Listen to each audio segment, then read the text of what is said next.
We'd like to give an overview of the presentation on these sacraments in our adult enrichment program, and to put sacraments in a frame, so to speak.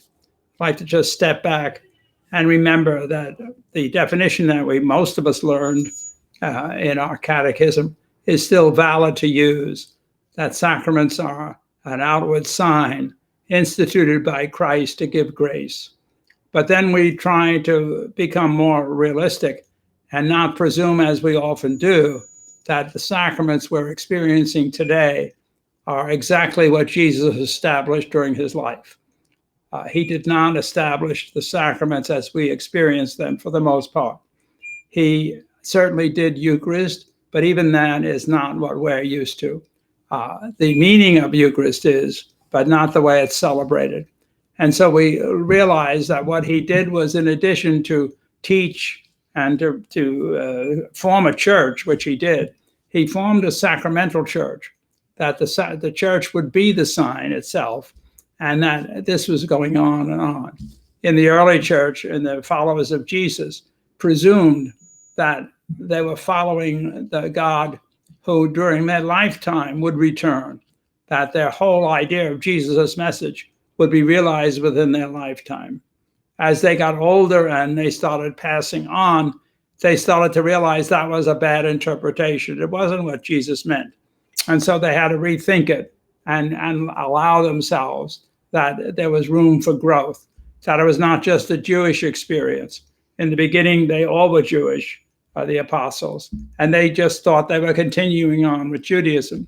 But as they became more aware and separate and have an identity of their own, they started to realize their mission that Jesus had given them was not just to all Jews, but to all peoples beyond their own culture, beyond their own language, beyond their own experience. And so a lot of what they were presuming were impacted by their experience. We have the apostles, Peter, for example, in the early church, being very much ambivalent about circumcision. He didn't hold everybody to it, but he was afraid to rock the boat, so to speak. And so he was trying to do both. And we have Paul, who was the ultra-conservative Jew, eventually through his conversion, doing away with circumcision and saying that if we get bogged down by law, if we live by law, we die, that Jesus is alive, that Jesus is in the community, the communion of saints. And that's a different theology, the same message, but he was bringing a life to it that was more fulfilling. And so he went eventually to Jerusalem and confronted Peter and said, we can't just restrict it. We can't impose circumcision on everybody. It's not Judaism. It's a different expression of faith. And so that eventually kicked in, so to speak, and especially among the non-Jewish community. As it moved out, it left room for other cultures to impact on the development of the celebration of the sacraments. And in the early church, baptism was always associated with the early celebration of Eucharist. And often baptism was at the Mass, at the meal rather. And the meal was celebrated in a community that they were calling church, which may have been 50 people. And so it was done in this formal way, at least once a year by the bishop. And the bishop would come, baptize, especially children at that time, but adults as well. And then they would celebrate Eucharist, in which there was anointing, something with confirmation, or at least responding to that. And then as time developed and the numbers increased, more celebrations were required, and the number of bishops weren't enough. And so they wound up then trying to separate. They had baptisms, and they had the Eucharistic celebration.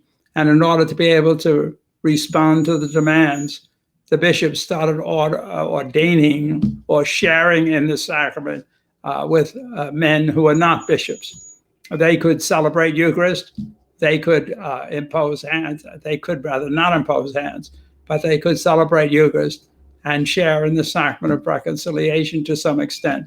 But they were not, and certainly they could baptize, but they were not bishops in the full sense of sharing in the orders. They could not ordain other men to be bishops or to be followers the way they were. And so then eventually those who were designated as deacons, who were supposed to help feed and take care of the needs of the community, they were designated part of holy orders, but they could not ordain others. They could not celebrate Eucharist. And so the sharing in the one sacrament of orders had the imposition of hands by the bishop, the designation of certain responsibilities and functions, but very much prescribed and limited. Eventually, we see that this whole idea of relationship that Jesus calls us to was not just a narrow period of time. That I would like to put it this way, that while from my point of view, I see Jesus in my lifetime progressing in my life, I become more aware of him as I get older. As I move into adolescence, I guess, I wind up being able to confirm my commitment to Jesus that was spoken for me at my baptism by parents and godparents. But it's always the relationship. God is there fully and completely. It's me and my sharing in this, my ability to absorb it, that changes and grows. So I need to be active. I need to be confirming or admit to be confirming, allowing God to help me to grow.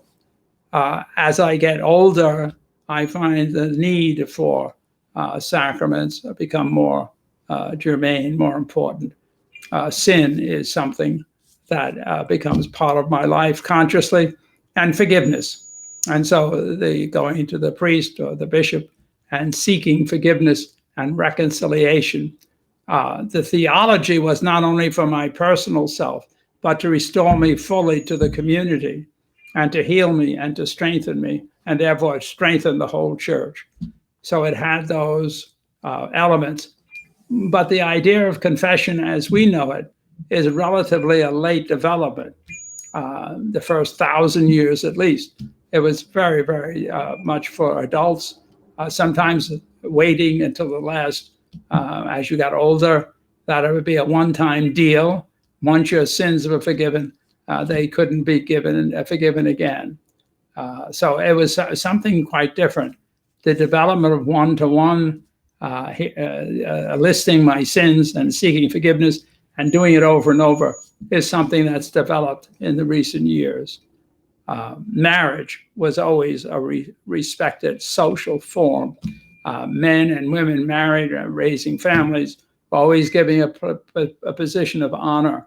The question is that as the development of sacrament, as the understanding of God's presence developed, so too did the sacrament of marriage. That marriage was then moved just from a social experience, so to speak, or a cultural experience, to something of divine authority, that God was present to the man and woman, that when they, as a couple, were about to commit themselves in marriage and make a vow or promise of permanency, that God was there.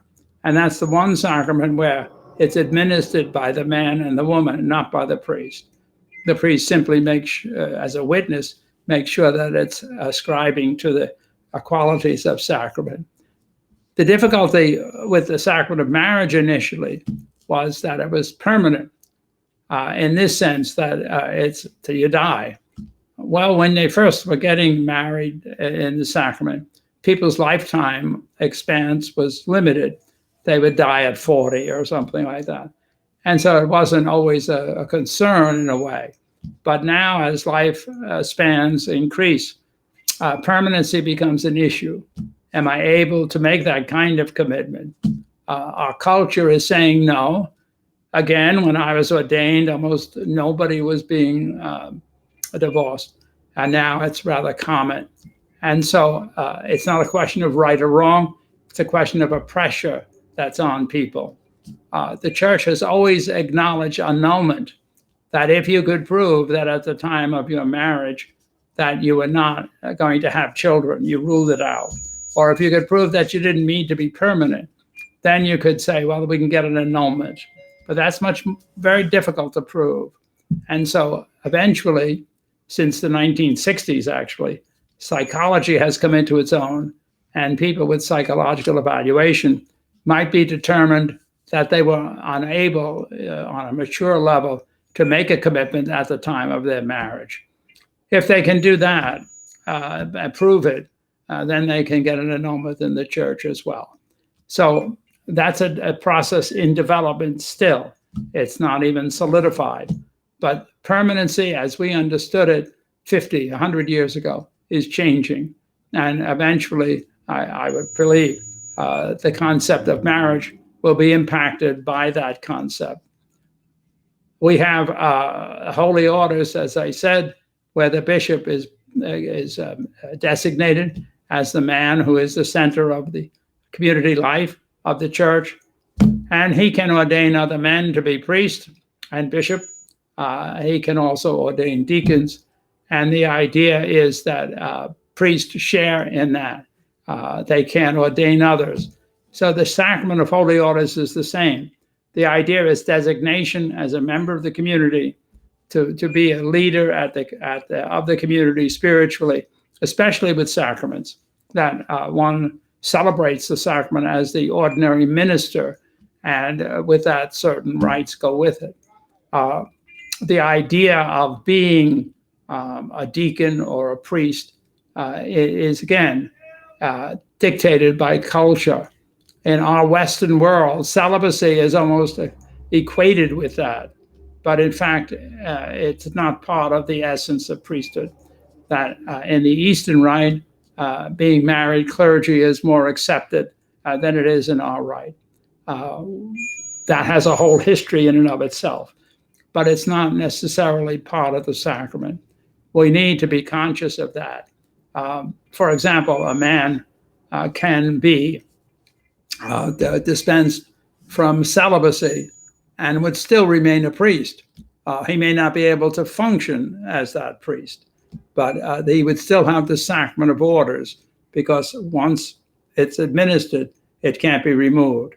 And so the example I often use is that if I were for some reason suspended and not able to be active in priesthood, being disciplined, and I decided one Sunday to say Mass in the parish, and nobody knew who I was. I just came in and said Mass, and you attended that Mass. I would be guilty of sin, but you would have attended your obligation to be at Mass, receive Eucharist. It's all there. The potential of a sacrament does not depend on the holiness or lack of holiness of the minister. And so it has a certain objectivity. But it does become personal when we're trying to engage in the living of it, that the God we believe in is there. He invites us to relationship through baptism. We become members of the community of church, the communion of saints, because we share in the presence of God. Whether or not I'm responding to the invitation of being loving and being active in the community depends on my reaction to the moment. And that's where the challenge comes in. God's love and grace is always there for me to call upon. It's the question of whether I'm committed and whether I'm actively engaged. And so we have the sacraments. Basically, they're always 7. The church has decided that. Early on, before that designation, many things were considered sacraments. And we still have that happening in the church. Not technically sacraments. The 7 are pretty much engraved in our minds. But you have people being labeled, for example, in our community as leaders. Martin Luther King, a very great civil rights leader, would be considered certainly a sign of holiness in his march, a peaceful march against segregation. And we have so many other people like that. Prayer groups, charismatic groups would be signs of God's presence and aliveness in the church. Wouldn't be technically a sacrament, but they certainly are moments where God is using that moment to communicate his love and presence.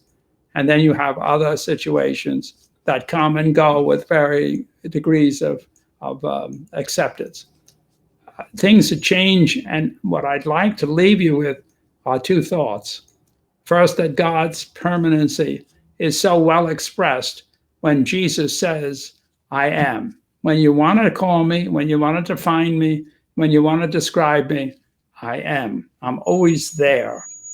It's me that shifts and changes and hopefully grows, or sometimes not, but at least hopefully. The idea is me to be conscious of that presence and to respond and try to be the best that I can be at being human, being a person of faith, being somebody who loves. To do that, it requires prayer, it requires sacraments. I need to be strengthened. I need to be healed. I need to be affirmed and confirmed, strengthened. I need to realize time and again that I'm not alone, that I don't have to feel frustrated or overwhelmed, because ultimately it's God that will bring about completion. And so all of that, whatever happens, is happening to the community. We have people, usually grandparents or parents, who are saying they're upset by their children, that they're not doing this and they're not doing that. A lot of it is just changing. It is upsetting for us because it's not what we're used to. But if I step back and realize that this human experience is evolutionary, that God is not somewhere waiting for me to get there, that it's not up to me, but that God is in the middle of us, I am, that he's always walking the journey, that as an individual and as a community, as a human race, he has a purpose. I don't know what it is, but that's what the faith is about, except that I believe God is there, that he's ahead of us, so to speak, calling us on, asking us to trust him. The strength to be able to do that officially, on 7 occasions at least, come from the sacraments.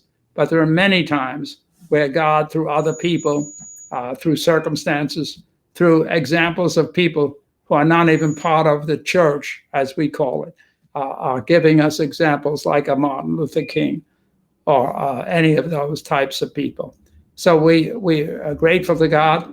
We commit ourselves as individuals invited by God into relationship with him, and a promise by God of permanent love and presence in our life.